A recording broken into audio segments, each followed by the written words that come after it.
From 1963 to 1997, Connelly Middle School served to educate several generations of 6th, 7th, 8th, and even 9th graders for a time.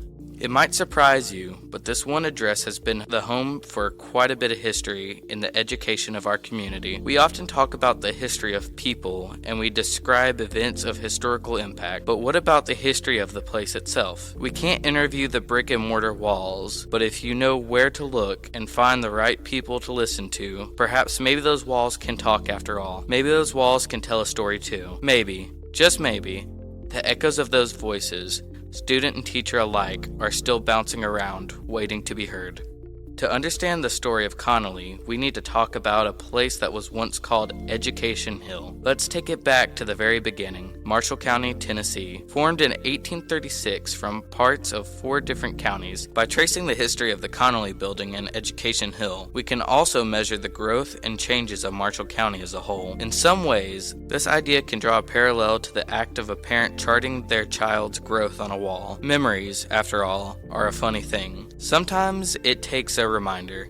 A simple height mark on a wall, acting almost like a visual echo, can bring those memories back.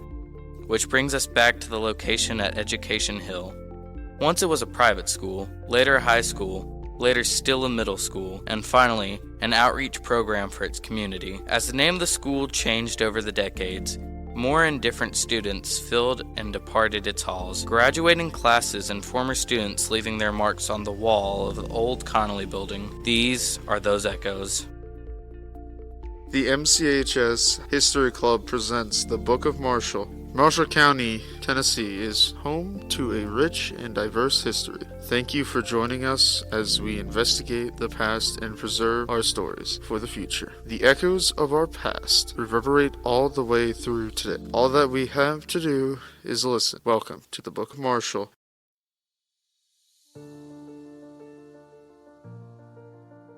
The original king of the Education Hill on this grassy knoll was J.B. Haynes. Previously in charge of the Lewisburg Institute, Mr. Haynes would be joined by W.W. McLean of Mooresville for the creation of the Haynes-McLean Preparatory School in 1892. This building, like its successor, was a 2-story building made of brick.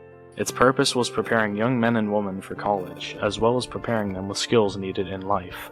The campus was 6 acres and included a chapel, the Ewing Museum, and a library. Learning was conducted in the 8 recitation rooms. To help you visualize, recitation rooms are the name for the classic open classrooms, and were named for the reciting of the information and knowledge gained there. These rooms included desks. However, the rooms of the Haynes-McLean School utilized slate backboards and talc pencils, rather than the traditional chalk that we imagine from this era. This school was top of the line in its day, with the best tools for education of its time at its disposal. J.B. Haynes owned this iteration of Education Hill, and the private school operated continuously until 1913, where it closed its doors in May at the conclusion of that school year. The doors were not closed for long. August 28, 1913, just a few short months after the Haynes-McLean School closed, the Price Webb School opened. The theme was set for the story of Education Hill, growth and change. For Marshall County, the population from 1890 to the 1910s saw Marshall County's overall population decrease, dropping just over 2,000 people from 18,906 to 16,872. The Price Webb era of Education Hill saw the location used as an associate school of Bell Buckle Webb School. This iteration was also a private school run by E.T. Price, husband of Susan Webb. Senator Robert Sawney Webb would even come to the school once a week to deliver a lecture to the student body. The opening student body consisted of students from 9 different states, as well as a student from the Philippines. On January 26, 1925, this version of the school and the building came to a permanent end. A fire broke out, consuming the building. Education Hill would lay dormant for 2 years before it was rebuilt and revived. Interestingly, this would not be the last time that Education Hill would find itself in this situation.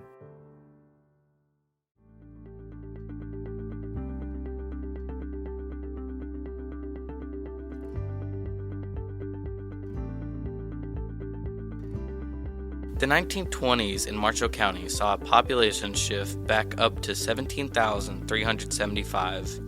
The 1920s also saw a shift to the approach of public education. In its earliest iterations, the free education of public schools featured year-round calendars, grade levels being intermixed, and gave students the option to stay home during harvest and planting seasons to accommodate for the agricultural community comprising much of the South. The buses of the era were little more than a pickup truck with benches along the inside of the truck bed for seating. In the 1920s, to even move into high school, a student must pass the 8th grade exit exam of its era. If you'd like to try your hand at passing middle school in the 1920s, check out the show notes as we have included a copy of one of these exams from Kentucky. The 1920s brought about some of the early changes to the modern school calendar that we see today as well, with 1929 seeing the beginnings of the transitions to the 9-month school calendars in Marshall County, passing a budget to include both high school and elementary schools. This time period also brought public education to Education Hill for the first time. For Education Hill, like a phoenix reborn from the ashes of Price Webb, January 1st, 1927 saw the completion of Marshall County High School, located on 5th Avenue in Lewisburg, Tennessee. The first principal was J.B. Havron. The first graduating class in 1927 featured Sabra Thrasher, Francis McRory, Joe Wilson, Lucille Whitesell, Thomas Dye, Jimmy Chapman, Mary Alice McConnell, William Stevens, Forrest Gates, Bessie Mae Osborne, Willa Brown, John Stevens, Paul Richardson, Edna Roan, Lena Lovor, and Ruth Leonard, as Marshall County's population would fluctuate up and down between 17,000 and 15,000 throughout the 1930s to the 1970s. Education Hill found relative stability for several years. While some things in high school may not change much over the year, such as the principals observing break time from the second floor in order to watch for smoke from cigarettes rising, this era saw quite a bit of change to Marshall County. These decades also saw the creation of Marshall County School Lunch Program, a result of FDR's New Deal. Under the leadership of Emma Gilliam, the school food for the 25-cent hot lunch was grown in gardens and was canned in the old gymnasium near Marshall County High School. The 1950s and 1960s brought about another change in public schools, as integration policies ended segregation of white students and black students in Marshall County. Along with the obvious effect of providing equal education, this also greatly shifted the enrollment numbers around the county as well. Perhaps the most known story of Marshall County High School's era atop Education Hill occurred on April 17, 1961. For the second time in its history, a late afternoon fire caused major damage to the building on Education Hill. This fire did an estimated $750,000 worth of damage. In spite of what many students believe, however, learning never stops for very long. Even when a fire has destroyed or damaged a large chunk of the school building, students finish the school year having classes in the cafeteria and gymnasium of the high school. As the repairs continued for the duration of the 1962-63 school year, metal portable buildings were brought out to the football field for class. Walkways were created with usable lumber that could be salvaged from the inside of the burned out building. These portables were 24 feet by 60 feet and would hold 2 classes at a time. The rebuild was finally completed in time for 1963. Marshall County High School was relocated to a new location at 500 Tiger Boulevard in Lewisburg. You will find Lewisburg Middle School at that location today. As for Education Hill, stay with us through a sponsor break and for the Connelly era. Today's episode of the Book of Marshall is sponsored by MCHS alumni Anna Childress, Angela Wilsberg, Brent Edens. We are also sponsored by Dairy Queen of Lewisburg, located at 850 North Ellington Parkway in Lewisburg, Tennessee. At DQ, we flip for blizzards. The MCHS History Club is dedicated to researching our local history, but we also have a goal of connecting with our greater community. This month, since our topic is one of our former schools in the county, Ella Wilson was able to talk to Mr. Jacob Swirls about the responsibilities of the director of the schools. This is Ella Wilson with the Marshall County History Club, and I'm here today with Jacob Sorrells, Director of Schools. So, Mr. Sorrells, how long have you been Director of School? So I'm finishing up my 7th year. So what do you do as Director of Schools? That's a really good question, Miss Wilson. It really depends on the day. I really like to think of myself as kind of the center hub of a big wagon wheel. So I've got a lot coming in with all the different spokes, right? And there's a lot going out.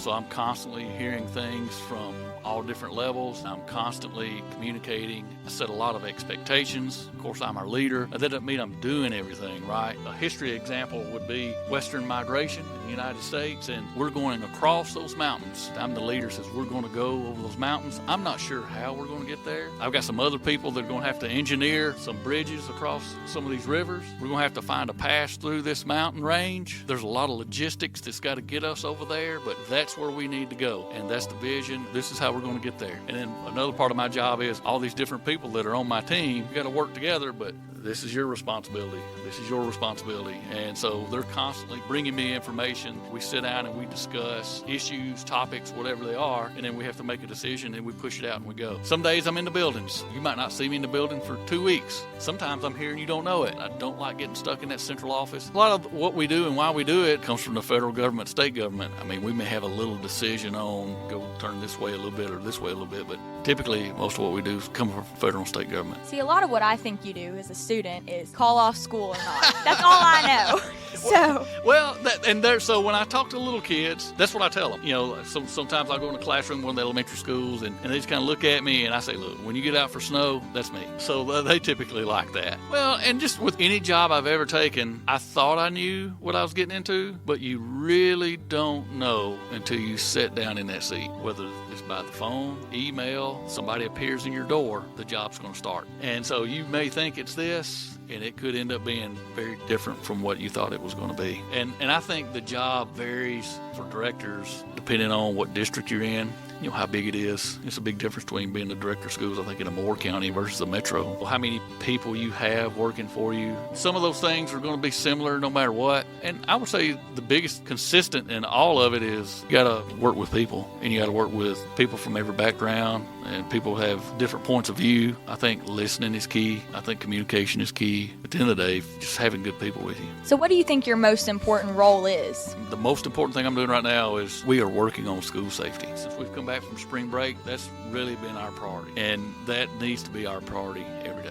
But we've done a lot of work around school safety, studying other school systems, studying other schools, listening to parents, working with board members, working with principals, listening to supervisors. So we're trying to take all that in and trying to make some changes, trying to be proactive. You know, at the end of the day, there's not an answer for all of it, but we feel like we need to add as many layers as we can to do the best we can to make our schools a safe environment for everybody and places that, you know, people want to come to. Okay, thank you. That's all. Thank you, ma'am. Enjoyed it. Now we return to our story and the beginning of the Connelly era.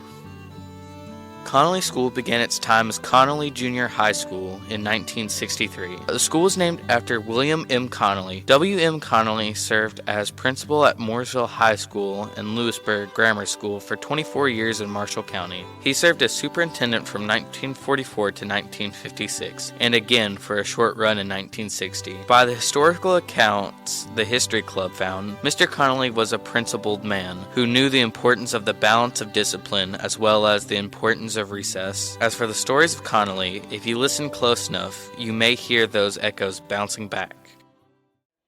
I had Miss Emily Gordon. Never been your guy. I love her so much. Miss Gordon taught reading exactly. And she used to do this little baton twirl with her yardstick.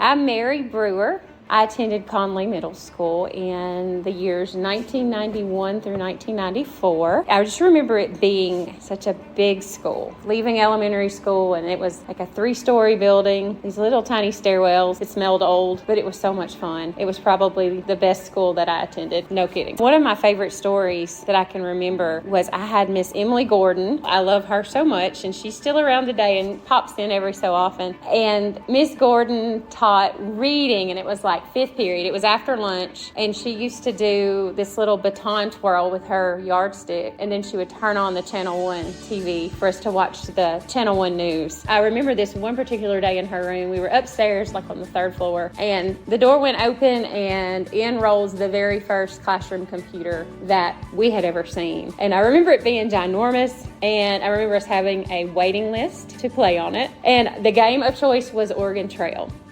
Another one, Fall Festival, we used to have a fall festival. Was that what it was called? It was called the Fall Festival, and we have a haunted house that we had in the football locker room. Yeah. That was the haunted house, and that was one of the coolest little haunted houses that we look forward to every year. Teachers, of course, were in there dressed up, and there was all kind of stuff that they had or whatever. So the haunted house, like on Fall Festival, was one that it was pretty cool. If you played football, you definitely remember the smell of the milk plant. There's a milk plant right by it, and it stunk hard. It sure did every day of practice. You practiced right beside it on that field. We always said the sewage was coming up in the field. I don't know if it was the sewage or if it was just water or something in the milk plant, but it would get real wet and stink real bad. Another smell. So the smell, but it's a memory you have. It's a good memory because we had fun with it. We talked about it all the time. As students, the school, Connelly's a 2-story school, so you have these back stairwells that had little nooks and crannies. As a student, you're always trying to take advantage of all those little places. Hide. So it's like, well, I know all those little places because I remember doing it. Fun times. Mr. Laurie is one I'll remember. One of the best teachers I ever had. But nobody wanted to get paddled by Mr. Laurie. Scared to death to get paddled by him. But everybody loved him. He was Coach Ray Stacy, Coach Mike Bishop. They're legendary. Sure did. And in this school system that we're here for a long time. If you came through in those years, you've got a lot of stories about them and the other teachers at the school for sure. But Coach Robin Miner was the other history teacher. I had a lot of experience, fun times with him in class. He was a really good teacher, but he made it fun. He played games, always carrying on with you. That's what's fun. I had prizes and different things to give you if you could answer questions. He was also a coach that was coaching then, and also I got to coach with as a teacher that still close with him today. Getting to know him and staying close to those people has been a fun experience. My name is Daniel Bainey, and I work here at Marshall County High School. But in the early 90s, I went to Connelly when it was the middle school right there. One of the greatest schools I ever went to.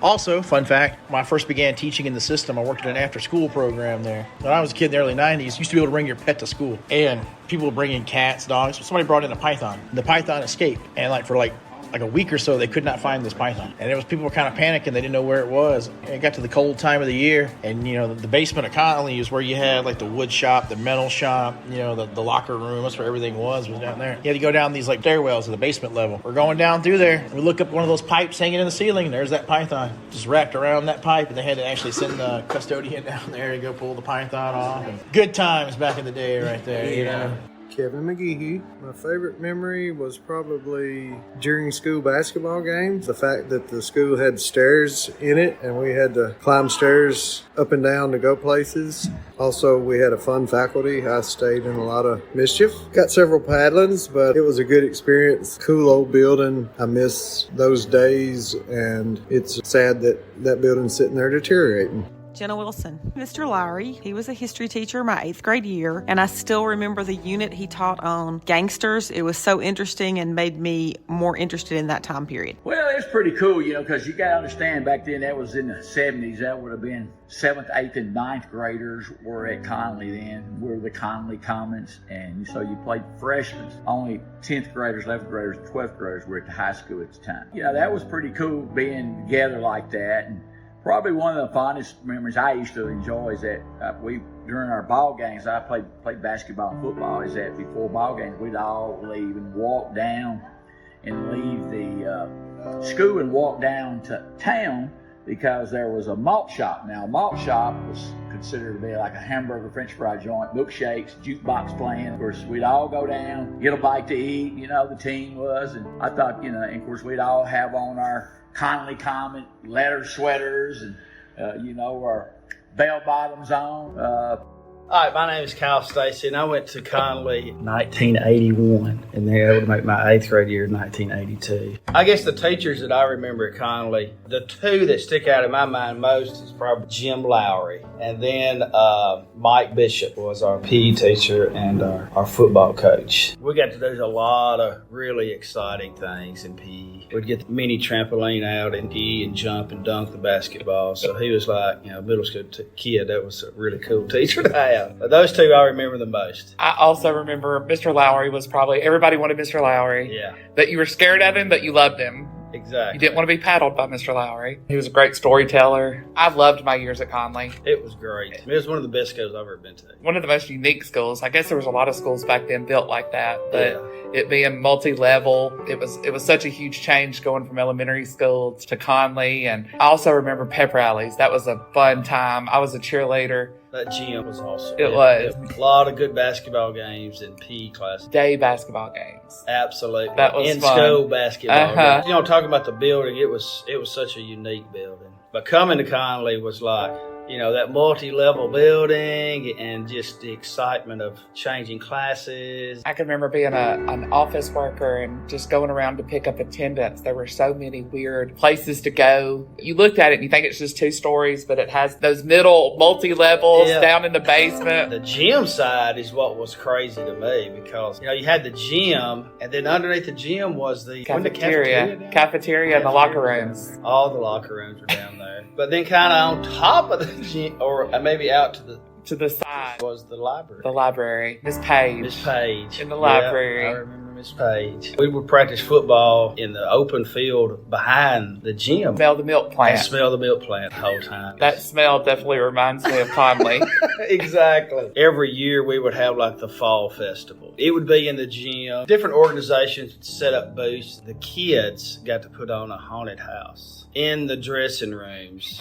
Or during this fall festival. It was an awesome experience. The Washington trip, Mr. Lowry's Washington trip every year. That was always a fun memory. Also, of course, I went there during 93, 94. In some of my classes, there were portables out front. I remember having Jeannie Wiles, her first year in the portable. Did you have Betsy Bishop? Was she there? Yes. Betsy was there. I had Elizabeth Fry, one of her first years. It was fun. It's an awesome time and an awesome place. Of course, students are just one part of the story. My name is Kathy Jo Martin. I worked at Conley in the late 1980s. It was 6th grade social studies. I was freshly out of college. I had no earthly idea what I was doing, and I was given the meanest kids in the school. So it was a very interesting baptism by fire. Conley was an old building at the time because this was in the late 80s, and it was very difficult to maneuver around in that building. I worked for Hugh Darrell Adams, who was principal at the time, and also Rocky Bowden was the vice principal, and they were excellent administrators.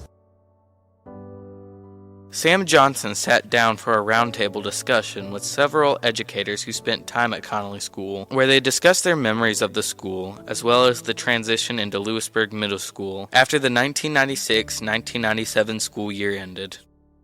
Hello, my name is Sam Johnson. I'm a senior in the History Club, and I am here with... I'm Connie Page, and I was a librarian at Connelly for 19 years. I'm Dickie Atkins. I was a tennis coach at Connelly, and I started I was my first job. I started teaching there in 1989. I'm Jeannie Wiles, and I was a student at Connelly from 1981 to 1984, and I started teaching at Connelly at 1992 until we became Lewisburg Middle School in 1997. I'm Benita Valines. I was a student at Connelly from 19 until, and I was a teacher at Connelly from 1982 until 1997 when it closed. Thank you all for coming down here today to talk to us. We are discussing the history of the schools that have been at the Connelly building through the years, and we have noticed a lot of students talk about their time at Connelly Middle School very fondly. Why do you think Connelly has stayed with so many of the people who worked and taught there for so long? Well, it stayed with me because that was the very first job that I ever had. And it was my second career, and I didn't know if I'd ever get hired anywhere. And other people interviewed for the same job I had, so I didn't know if I was going to get it or not. But luckily, Mr. Hugh Darrell Adams hired me. That was also my first year as librarian or anything. I wasn't certified as a librarian, but that was the year that the budget wasn't passed, so we started school late. And I was lucky enough to be able to take that position because I had an English minor, and then I had to go back to school to take extra courses, but it was all worth it. When I started teaching in 1976, I was at Jones School. Jones School is the central office now. They closed Jones 5 years after I was there, and they moved us to Conley. And I was at Conley until 1997 when they closed that and moved us to the old high school, Lewisburg Middle School. So it wasn't my first teaching job, but it was enjoyable because we had a lot of good experiences and a lot of fun things that we did there. As a 6th and 7th and 8th grade student, I just remember having a lot of fun. I actually had Miss Valines and Miss Page. They were teachers of mine, so it was a lot of fun. Then as a teacher also, one of the reasons I think it sticks with people is a different time in education. I remember being handed a blue book of standards, and like one math standard covered 99 topics, that one standard. And I remembered looking at the book and setting it aside, and I just taught. And those were the days. Another thing that made the time so memorable there is the people that went through, like Miss Wiles and Miss Perriman and Mr. Donahue and Mr. Henry, a lot of folks that you know around the county that we remember, and we remember fondly because it was fun to have those people as students. My memory of Connelly also is I was talking to Coach Lovell the other day, and he called it an old school gym, which means you had to walk up steps to actually go into the gym and all the wood that was in there and everything. So it's in the dressing rooms were underneath the gym. So I kind of made it, an unusual thing. One thing I do remember is the gym was underneath the library, basically, and the basketball goal was attached to the wall of the library, and I heard them shoot all day long. We remember 2 fires that happened while we were there. Miss Page, chime in on this because you remember better than I do. One was... real minor. A student, just decided that he wanted to set the trash can burn on something fire in the waste boys' can. restroom a couple of times, and then they figured out who was doing it, so that stopped. And the other one was a lot more serious. We were displaced for, I don't remember how long, but I know everybody that was on the first floor had to take their classes to the locker rooms down there. And I remember, although Miss Page doesn't remember this, the cafeteria brought sack lunches into us while we were displaced. So we had a couple or 3 fires at Connelly while we were there. The top floor was just for like smoke. We had to pull everything off and clean it and things like that. And then the library, of course, turned into a regular classroom to make room for everyone. So we've already gotten into this next question a little bit, but do you have any specific memories that stick out in your head from your time at Connelly? At one time, we had a 70-minute study hall in the library with 127 students, mixed 7th and 8th grade. It was a rather long period. It was loaded, and we had to bring desks in. It was just a fun time. I remember Jonathan Hollingsworth was in there. Robin Barnes-Johns was in there, and they were good. I was nervous as a cat, but they were very good. I'm glad I didn't do it but once. I remember the elevator. That fascinated me because I'd never been in a school before that had an elevator, and I used to have to take a student from the lower level all the way up to the library. And then another fond memory I had was playing dodgeball against the roaches. We had some gigantic roaches that were probably 12 inches long, and so the kids had a lot of fun just throwing volleyballs, dodgeballs, whatever at them, and seeing who could kill the most. I do remember as a student and as a teacher there, they would be in the cafeteria. Seriously, they were probably 3 or 4 inches long. And we just kept eating and didn't think anything about it. And those were different times. And so it was just, there they are. We didn't bother them and they didn't bother us. I remember we had 4 classrooms out on the front lawn. And for some reason, I was lucky and had to have a classroom out in the pod. And you were isolated out there because normally when you're in the building, you see the class change, you see the kids, you can run to the restroom if you need to. One day I remember that I felt sick and I didn't want to leave my kids and go inside the building because they'd be in the pod by themselves. And it was almost time to go to lunch and I thought, I can make it. Well, I couldn't. So I just opened the door of the pod and went down the steps and threw up right on the grass. Oh, I have another memory with Miss Page. I had a student in PE I think he got a stink bomb from some kind of festival in Lewisburg, and so he threw it in the gym, but he got sick. He got sick on it himself. I won't call any names. And so Miss Page heard him. She was looking out the window up at the top, and so that was kind of interesting. I do think we need to, for younger people today listening, my first job in 1992, we still had chalkboards. We did not have computers. everything was still, even in 1992, we did not have that technology yet. So that was, as far as teaching, that was, you don't realize how long ago that was. And Ms. Page chimed in, we were talking about technology that Ms. Wiles said. We were lucky because we had Channel 1. So we had these huge TVs, not flat screens, definitely, that were on carts that we would roll around. And every day about lunch, I think it was, we would have to tune in to Channel 1. Channel 1, yeah. Channel 1, and it was a lot of interesting information. The kids really, I think, enjoyed it. And then they would ask questions at the end, and we'd ask the kids in the rooms if they could answer them and things like that. So it was educational also. Yeah, it would not be up to today's standards of technology for sure. We even had homework hotline. And I remember I was thinking, I'm a PE teacher, so I wouldn't have to do this, but oh no, they made me do it. So, if you had a parent or something that had a concern about physical education, or any of the other academic areas, then you just call that number and we would leave a message and get back with you. I do remember I got to teach reading as an academic subject for 2 years, and I loved that. That was, of course, my favorite subject, or I wouldn't have been a librarian, but I did enjoy that. One of the things I remember most as a student and a teacher are the dances. Dances at Connelly were memorable. Every year we had different things happen, but every year was consistent. Dancing on the tables with various teachers.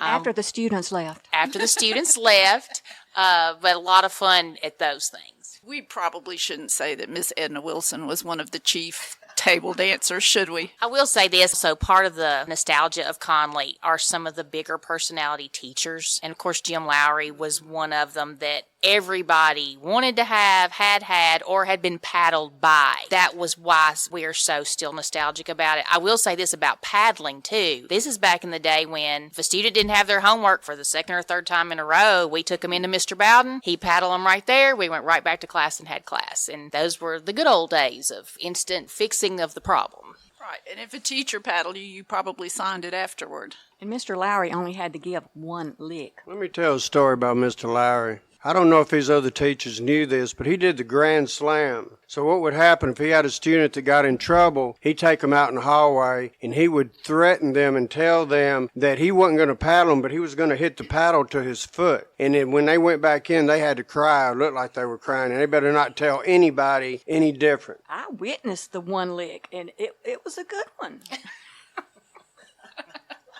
I do remember this. This is not that I remember, but Mike Wiles was telling about being in PE and doing push-ups or something, and that Roy Dukes would just walk around behind them and hit them with the paddle even during then. Like, boy, that might be a good idea.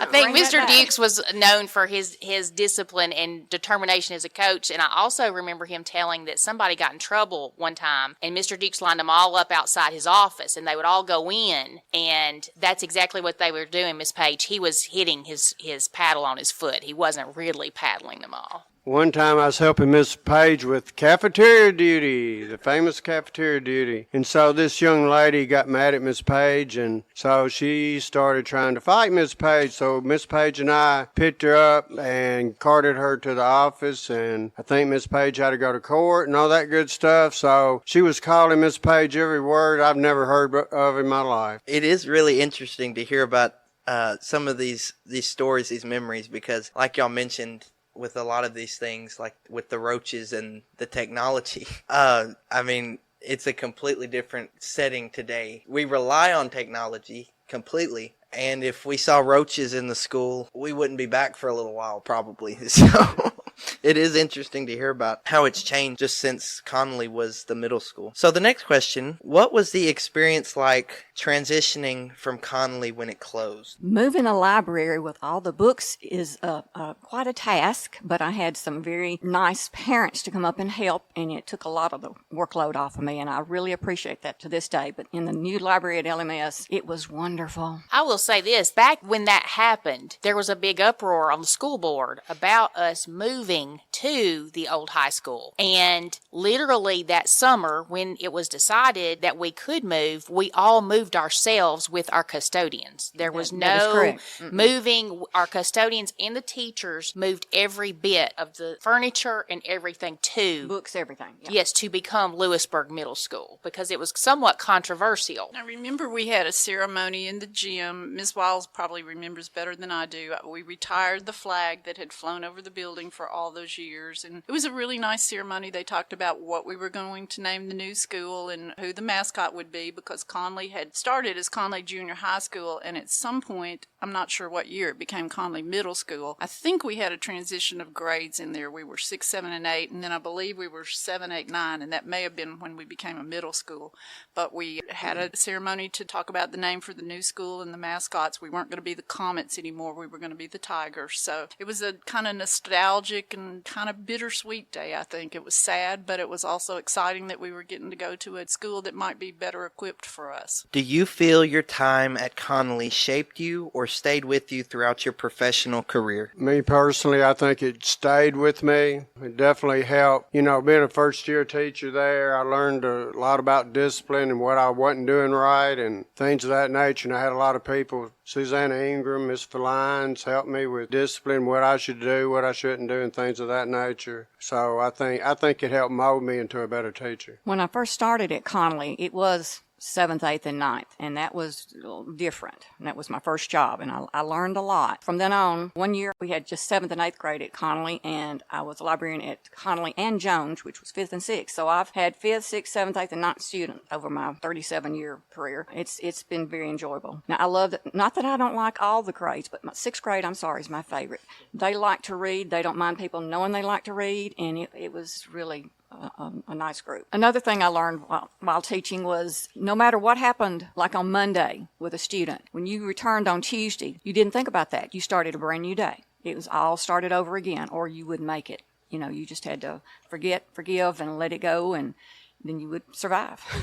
I don't know that it did either for me, because like Ms. Wiles was talking about, when we were there teaching and we had the blue book, we don't have that now. We didn't have the same kind of teaching strategies that we have now. We didn't have the technology. I don't know that it shaped me in any way, but it was definitely a good experience. And I will say this. I can remember Hugh Darrell Adams coming in to observe me and being terrified. He would put his feet up on the desk and hold his newspaper in front of him, and I was convinced he wasn't seeing anything going on. And then at the end of the day, you would go in his office for the follow-up conversation, and he would tell you everything that happened in that class when Timmy tapped Johnny on the head and was distracted. And I mean, he did a fabulous evaluation because he would have suggestions, but he was also complimentary. And I remember being shocked at that at first, because it didn't seem like he was paying attention. I definitely think it shaped me and stayed with me for a lot of reasons. Yeah, as time passed, but then also I was convinced when I got hired to teach that I would want to be a high school math teacher. That was what I planned to do. I had done my student teaching at Shelbyville Central, and so really my first year at Connelly in my mind was a temporary stay. As soon as a high school math job opens, I'll go. Well, after that year, I never asked to go. I was there 22 years as it morphed into Lewisburg Middle School, and I wouldn't have changed a thing. So I definitely think it were some of the best times. And I'll say this too about our faculties then. Even though we disagreed or bickered or had little things, we loved each other and supported each other. And even if we weren't happy, it wasn't like we were thinking, oh, I'll just go somewhere else. That wasn't it at all. We just stuck it out. We were firm in our desire to teach those grades and really loved it, I think. Would y'all agree with that? Oh, I definitely would. Yeah.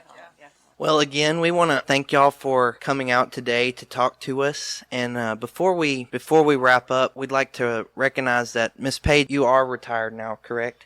Finally, yes. I retired after 37 years and stayed out a year and couldn't stand it, so I got to go back for 3 years as part-time and loved every day of it. But when I turned, I decided it was time. After 40 years of being in education, I decided it was time. So Miss Page, she worked with the Marshall County school system for a long time, as she mentioned, and so we appreciate that. And then Coach Adkins is retiring this year after 34 years with the Marshall County school system. And so we appreciate everything he has done. And then Miss Valines is still working part-time after how many years? Well, all right, if the part-time years count, this is the end of the 47th year. After 47 years. So we really appreciate her contributions as well. And then Miss Wiles, of course, is still working as a high school counselor at Marshall County High School. And every student here will tell you that she does a whole lot for this school as well. So we appreciate everything she does as well. One thing I'll add, this is just thrown in there, when Sam was talking about the different changes when I was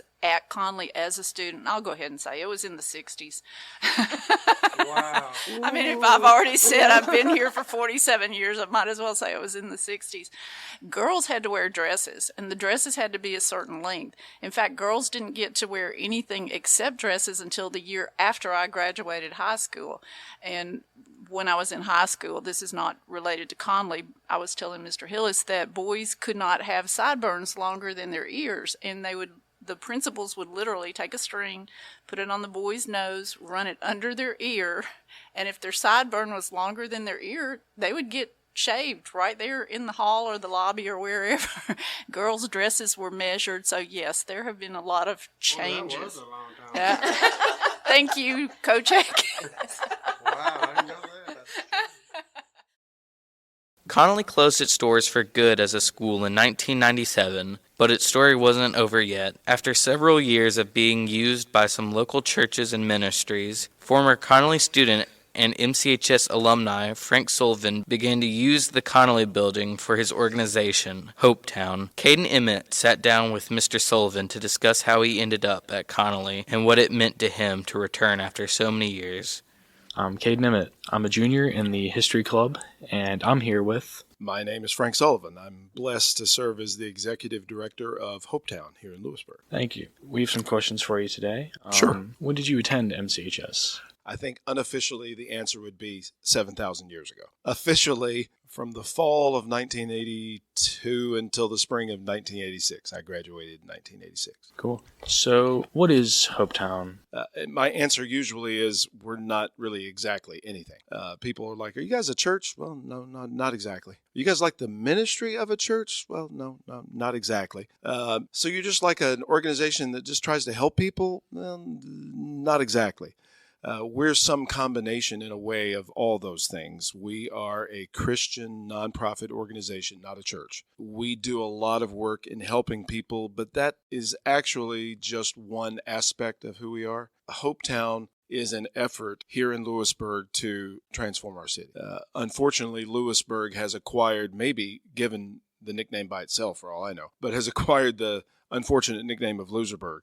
And I can't stand it when I hear that. So our aim at Hopetown is to transform Lewisburg from Loserburg to Hopetown. Not because we named our ministry that. We named our ministry that because we wanted that to be the vision people had for their city. We do that through a lot of ways, helping people with food, with clothing, with hygiene items, financial assistance, meals, counseling. There's a lot of things we do, but the larger aim is something much bigger than just helping people in need. So how long have you been doing this? Hopetown began officially February of 2017. Feels as if I've never done anything else, even though I lived in all kinds of different places and did all kinds of different things here in America before Hopetown. But it's just taken over so much of my heart and who I am that it's almost erasing the memory of everything else. On the other hand, it feels as if we just got started. Officially, though, a little bit over 6 years. What inspired you to start Hopetown? This kind of ministry, I've been doing some form of it most of my life. After leaving Lewisburg, I moved to Detroit and did inner city ministry for about 12 and a half years. So some people joked, oh, I guess Lewisburg's probably not going to scare you then if you've done Detroit. No, Lewisburg's probably not going to scare me. But I came back here for my 30-year reunion in 2016 in the summer and got a tour of the old Connelly School building, which is where I went to middle school, because First Assembly of God, a church here in town, had been doing some outreach ministry from that building. I was able to get a tour just because I would be interested in ministry happening from an old school building where I went to school. And as I walked around that place and got the tour from the pastor, God began settling in on me with something which materialized several months later as Hopetown. Coming back, I began to be aware, much more aware than I had been in all the places I'd lived before, because I lived far away from Lewisburg for 25 years, of the needs that existed right here where I lived, and became awakened to a larger calling that God had on my life to come back to a town that was fantastic to me growing up, and I needed it to be fantastic. I grew up in a very fractured family, and I needed so many people to pour into me, and so many people did, especially right here in this school. Well, at the middle school. But so many people poured into my life that I had felt all along I had owed a gigantic debt of gratitude to the people of Lewisburg and Marshall County. And when God began settling in on me, taking a tour of that old building, especially with the incredible influence and inspiration of my wife, Julie, it's time for me to return home. And Hopetown was birthed out of that. Must have been a lot of nostalgia getting to see that building again. There was so much nostalgia. The first thing I thought when I walked in for the tours, wow, this cafeteria has shrunk. Like everything when you were younger, it seemed bigger then, and when you get older, it seemed smaller. So there was a lot of nostalgia, remembering as I went up to the gym, because I played basketball at Connelly, remembering all the line drills that we did, remembering all the rebounds I pulled down, remembering all the layups I missed. There's a lot of nostalgia in that building. But what I really remember feeling when I walked in the place was a sense of belonging. I went to school in Cornersville from kindergarten through the third grade, and then my grandparents who raised me moved closer to town, and so I changed schools. But fourth, fifth, and sixth grade, I struggled to find my place in Lewisburg schools. I actually still missed where I was. And I was in, honestly, fifth and sixth grade in particular, a lot of fights, especially on the school bus. I was the geeky kid with the messed up family and got picked on, had a chip on my shoulder, and was not going to take it. And my attitude wasn't good, to tell you the truth. But something happened at Connelly, and I can't even explain what it was. But through the seventh, and in particular, by the time the eighth grade came, I felt as if I actually belong in Lewisburg, and I belong in this school, and I belong in this classroom, and I belong on that football field. And it changed my whole life. So Connelly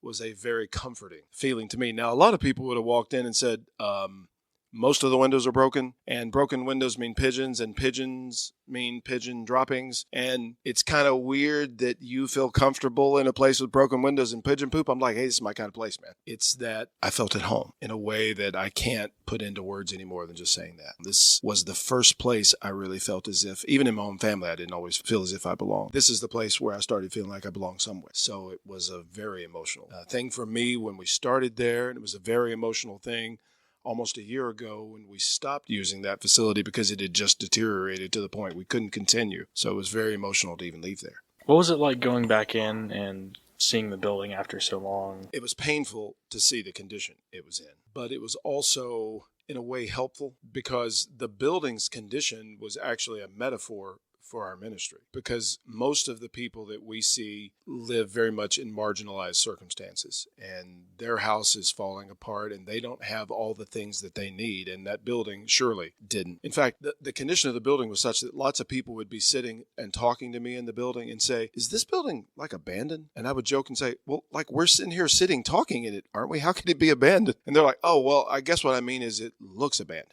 I'm like, okay, I understand that. But that condition not only sort of served as a metaphor for our ministry, but also served as a positive, whereas a lot of us would look at it as a tremendous negative. It also had a positive, and that is it wasn't intimidating to people who didn't have what they needed. They didn't see a pristine palace that would make them feel uncomfortable. They'd be intimidated to come in. I think they thought, man, their place looks worse than my place. Surely these people can understand what I'm going through. Those are kind of the emotions I experienced, like, oh, this is too bad. But also, this is something I think that can be useful. Is there anything you would like to tell us that you have coming up for Hopetown? I'll tell you something we just started and then something that's coming up. One of the big initiatives we just started is an adult literacy project. We have a great many adults in our community who don't have functional reading and writing skills, and it sets them back in many different ways every day of their lives. So we just started that, and we have our first student who already is making enormous progress. It's thrilling to watch, and we're going to be taking on more students because that's a real way to make a difference in someone's life. It's a literacy project we're calling Forward, like the forward of a book, Foreword, but it's double meaning because if you learn how to read and write, you can move forward. Another thing on the horizon is, of course, I referred to the Connelly building and our leaving it. We are currently in a temporary space in the Family Life Center of First Cumberland Presbyterian Church, just right off the square. That will hold us until we get our permanent space built. We do have land on Rock Crusher Road, just across from Ascend Federal Credit Union right there by Walmart. And I just met with the site planner today. We're going over a whole bunch of new things that we're working on, and our aim is by early fall to break ground and get started on that project. That project is going to take lots of time, lots of creativity, lots of money. We'll put the time in. We'll put the creativity in. I mean, my wife will put the creativity in because I don't know if creativity is my bag, really. But we have people for that, and we just now depend upon God to move in people's hearts to provide the money that we need to get the place going. But that will come as well because everything we have needed has come. We hope to have not only offices and our food pantry and an area for people to shop for clothes and furniture and all that, but also a gym. That's a big thing on the horizon. While it wasn't used as a school in the traditional sense, Hopetown serves as a fitting final chapter for the story of Education Hill and Connelly. As well, it is a fitting foundation for the goals of Hopetown. The name changed many times. The county and town around it changed. Even the nature of education changed several times throughout its history. So many stories and memories echo throughout the walls of this location. It'd be impossible to cover them all in any format. What we learned in our research and interviews is that for those who attended, Connelly seemed to have a certain quality, something hard to define or describe, and maybe even in completely different ways from one person to another, but was nonetheless something special. What does the future hold for the Connelly building? Time can only tell. But for its history, those stories may not all be set in stone, but the echoes still resonate throughout the county. For Connelly School, these are its stories.